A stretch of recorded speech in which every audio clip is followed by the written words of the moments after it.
Hey, how's it going? It's Chris, Mr. Moneyfingers Hat Ad. I'm really enjoying this kind of blue filter coming in from the nice rainy weather here in Seattle today. I like it. I feel like I'm in some kind of music video or something. It's nice. Anyway, I want to talk to you today, not about a copywriting tip or a piece of advice. I want to tell you a kind of funny story. And it is a story about why Hilary Swank, Oscar winner Hilary Swank, once tried to hit me, or wanted to hit me at least, with a frying pan. And here's what it's all about. So 20-something years ago, when I first graduated from college, I moved out to Los Angeles. I had no idea what I was going to do with myself. At the time, I was like, maybe I'll become a screenwriter or a TV writer. But it was really just because I didn't know where to focus or what to do. I didn't even understand that copywriting as a concept existed at that point. So off to LA I went, which is partly where I learned how to tell stories, also in college. Either way, I ended up working for a company named Granada Entertainment, which was an English company, a British company, who did a lot of like Hallmark movies, Hallmark TV movies here in Massachusetts, here in the United States. Anyway, I was a PA there, which meant my job was to just drive around the city all day in my Volkswagen Jetta that eventually got smashed by a semi-truck and just deliver stuff, pick things up, generally be a peon for, I think it was $300 a week or something like that, because in LA, they like to keep you poor. I think the price of the money hasn't even raised that much since then.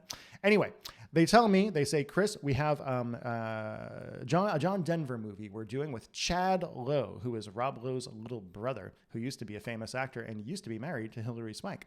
Anyway, they said, hey, we need you to go to Chad Lowe's house in Malibu. We need you to go over there. We need you to get some tapes that he has of him playing guitar and singing like John Denver. You need to get those tapes. You need to bring them to FedEx. They need to get to Canada, to the producers, tonight. It is important. They're going to be filming this particular show.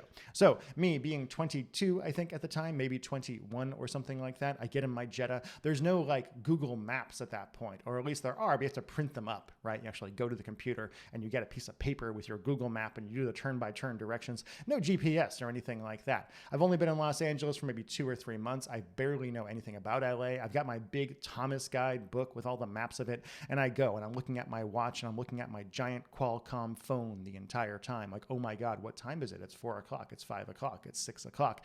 I get all the way to Malibu by crushing my way through traffic, like, toothpaste through a tube the entire time. It takes me forever. I keep looking at the clock over and over again. I have this massive anxiety welling up in my chest. Oh my God, am I going to fail at this? Am I going to get fired from this job that I worked so hard to get in Los Angeles? Oh my God, what am I going to do? Finally, after like an hour and a half of banging my head against the freeways and the streets of Los Angeles, I find my way to Malibu. I find their cute little Malibu home, and I go up to the door and I knock and I look at my watch and I knock and I look at my watch and I look at my phone too, and I think to myself, oh my God, am I going to get this done? And I knock and I don't hear anything at first, and then I hear hello, or what sounds like a hello anyway, and I go, hi, it's me, it's Chris from Granada Entertainment. I'm here looking for Chad. I need to get these tapes. It's really important, blah, blah, blah. Nothing. Then again, I knock on the door and I hear somebody say, hello. And I say, hi, it's Chris again. I really, really need to get these tapes from Chad. Can you help me? What am I supposed to do? Blah, blah, blah. And then I knock again and I swear, I hear somebody say, come in.